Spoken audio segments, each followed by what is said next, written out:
What we're here to talk about today is the feedback loop. And you guys that have been in session with me have heard me talk about focus, feeling, function, focus, feeling, function. And those of you who are on video sessions see me draw it like this in the air all the time because it's just one of those principles that we can't get away from. I don't make these rules. I just notice the patterns. But think about it, guys. Anytime there's a pattern that repeats, you are in charge of that, changing that up to make it work for you rather than against you. At this point, you already all know about the emotional capacity model. You already know about authenticity, how well you need to know yourself. And the more you know yourself and the more sure you are of yourself and your strengths and your gifts and your skills and your passions and the things you care deeply about, the things that move you, and the more aware you are of the emotions all around you and that you need to pay attention to those, then your authenticity is already growing. And you know, as your authenticity grows, your emotional capacity grows. Okay. So now this is what you can do. This little feedback loop that I'm teaching today is how you move from the undesirable feelings that you've noticed over to the desirable feelings that you want to act from. So here's the way it always goes. And I do say always, not really even lightly. It's just this always works, whether you're aware of it or not. This is how things work. So there's always focus. What you focus on, you're going to feel. And then what you feel, you're going to act out of. Now, action can be words, it can be thoughts, it can be reactions, something like that. But you're going to act from the emotional state you're in, regardless of whether you're aware of it or not. You're going to do the next thing. So you have focus, you have feeling, and then your feeling fuels the function. Whatever comes next comes from those emotions, good, bad, or ugly, aware or unaware, doesn't matter. They fuel the next function. So it also doesn't matter which part of this you become aware of first. If you're a doer, you're probably going to be more aware of the function. And you're going to say, okay, I'm acting like this, but I don't want to act like this. And you're going to want to change that. If you're a thinker, more intellectual, more notice the facts, you're going to notice what you're thinking. Maybe you're worrying too much. Maybe you're overanalyzing too much. Maybe you're overthinking things. Maybe you read into stuff. Maybe you read into people's motives too much.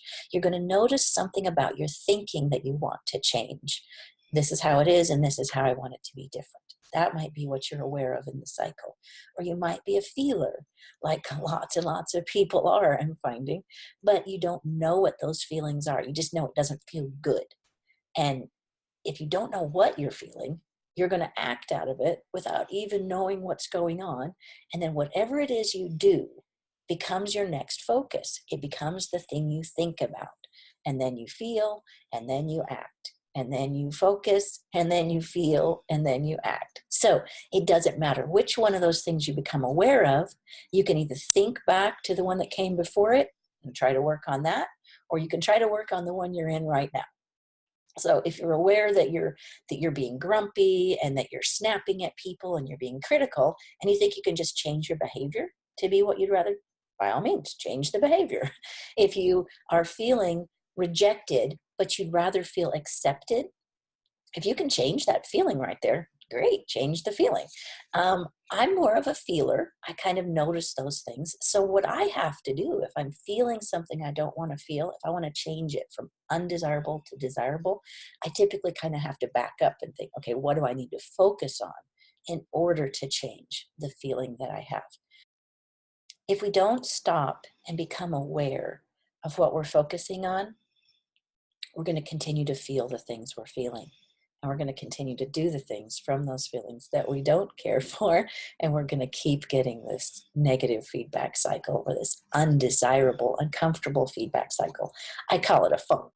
Totally undesirable, totally unwanted, totally uncomfortable, totally everything you want. That's a funk. And I like to think of that as being maybe something in the refrigerator that stinks just a little bit.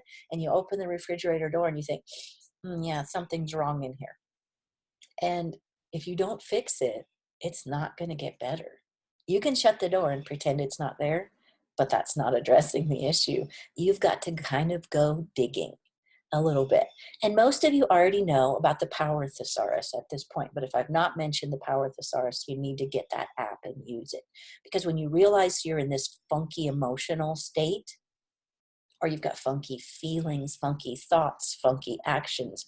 It doesn't matter which one of these things you change. If you change something in that cycle, it is going to change the next thing. There's going to be something happen in the cycle to shift it. And that's what you want. You want power over that cycle because you want to make sure you are in charge of your life. You don't want your emotions in charge of your life. You don't want your stinking thinking in charge of your life. You don't want behaviors you don't want to be doing in charge of your life. You want to be in charge of your life. And that's where we're getting you to, is that you have complete self-control. That's a feeling of power. So what you name, you own, and what you own can't own you.